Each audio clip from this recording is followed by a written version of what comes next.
Free fire game খেলতে শুরু করি 2020 সালে। এলাকার ভাই ব্রাদার গুলোকে দেখতাম রাতে এক জায়গায় বসে বসে শুধু চিল্লাচিল্লি করতো। একদিক দিয়ে ভালো লাগতো, অন্যদিক দিয়ে মনে হতো এরা এমন চিল্লাচিল্লি কেন করে, চারজন করে। তারপর তাদের কথা মতো তাদের মতোই শুরু করি ফ্রি ফায়ার গেম। প্রথম দিন গেম খেলে রাত জেগেছি 11টা, যেটা ছিল রাত জেগার প্রথম কারণ এবং প্রথম ভালোবাসা। এলাকার বন্ধুরা মিলে রাত হলেই আড্ডার আসর দিয়ে বসতাম আর শুরু করতাম গেম খেলা। সবাই তখন গেম খেলা নতুন শুরু করি। এত পরিমাণ আনন্দ ছিল গেমটিতে যে বলে বোঝানো সম্ভব না। তখন ভালো কোনো ফোন ছিল না, ল্যাগ করতো, তবুও খেলতাম। আব্বু আম্মুর কি পরিমাণ বকাঝকা খেয়েছি সেটা বলা বাহুল্য। অনেকদিন তো স্কুলও যাইতাম না, বন্ধুরা বসে গেম খেলতাম। কিছু টাকা জুগিয়ে কয়েক মাস পর একটা লেভেল আপ পাস ছিল না, 200 টাকায় বোধ হয় 800 ডায়মন্ড পাওয়া যেত। তো সেখান থেকে 800 ডায়মন্ড থেকে একটা অলগ ক্যারেক্টার নিই। আর সেই অলগ ক্যারেক্টার ছিল তখনকার সময়ের সবচেয়ে দামি ক্যারেক্টার। তখনকার দামি প্লেয়ার মনে হতো নিজেকে। আবার গেমের ভিতর অনেকের সাথে বন্ধুত্ব পর্যন্ত হয়ে গিয়েছিল। গেমের ভিতরে বন্ধুত্ব হলেও বাস্তব ছিল বন্ধুত্বগুলো। তখন ফ্রি ফায়ারে ডু পার্টনার সিস্টেমটা ছিল না, তাই কোনো মেয়ে গেমেও ছিল না। তারপর যখনই মেয়েরা গেমটা শুরু করে তখনই আস্তে আস্তে গেমের আনন্দ নষ্ট হয়ে যায়।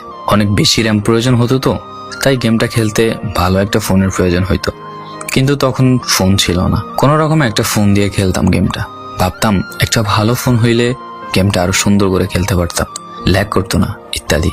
কত আনন্দই না ছিল তখন।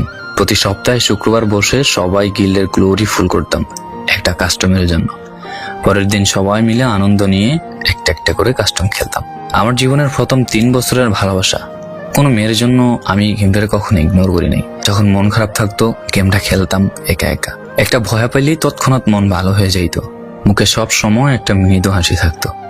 এখন আমার কাছে গেমটা খেলার মতো অনেক ভালো একটা ফোন আছে, আমার কাছে এখন অনেক ভালো কালেকশন আছে, টপ আপ করার জন্য টাকাও আছে।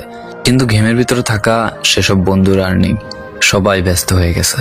সবার আইডি গুলো অফলাইন হয়ে গেছে। কেউ 1 মাস 2 মাস পর ঢুকে গেমের ভিতর সবকিছু ব্যাক করে দিয়েছে। এখন যার বেশি টাকা সেই বেশি প্রো, এখন কারো স্কিল দেখা হয় না। ফ্রি ফায়ারের সব ফালতু ইউটিউবারদের দিয়ে ভরে গিয়েছে সব। ওল্ড ইউটিউবার গুলো ফ্রি ফায়ার খেলা ছেড়ে দিয়েছে। আমি এখনো সেই 2017 সালে ফ্রি ফায়ার ব্যাক আসবে বলে অপেক্ষায় আছি। এই পুরো ভিডিওটা স্কিপ করতে আপনার ইচ্ছে করছে না, কোনো এক কারণে আপনাকে এই ভিডিওটা দেখতে বাধ্য করে রেখেছে। জি জনাব, তুমি সেই ছেলে যে তার পুরো আবেগ দিয়ে গেমটা খেলেছো। তুমি সেই ছেলে যে 2017 সালের ফ্রি ফায়ারের মিউজিক শুনলে কান্না মুখ করে ফেলো। তুমি সেই ছেলে যার এত পরিমাণ আবেগ যে এখন তুমি ফ্রি ফায়ার গেমের পুরনো কোনো ভিডিও দেখলে মন ভরে দেখো। তোমার আবেগটা কোনো মেয়ে নয়, নিয়েছে তোমার free fire. I miss you old Free Fire. I miss you old Free Fire friend. I miss you Free Fire. I miss you.